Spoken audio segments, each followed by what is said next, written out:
Hi everyone! In this quick tutorial, I will show you how to add the new page to your document using the Journal app.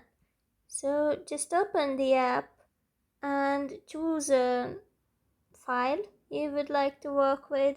Here you can see that I have only one page, but if I click here to add the new page, then I can customize the page, and if I am satisfied, I'll tap on create new page, and here I have a new page in the document, but I can also add the new page if I click on the three dots here and click on new page.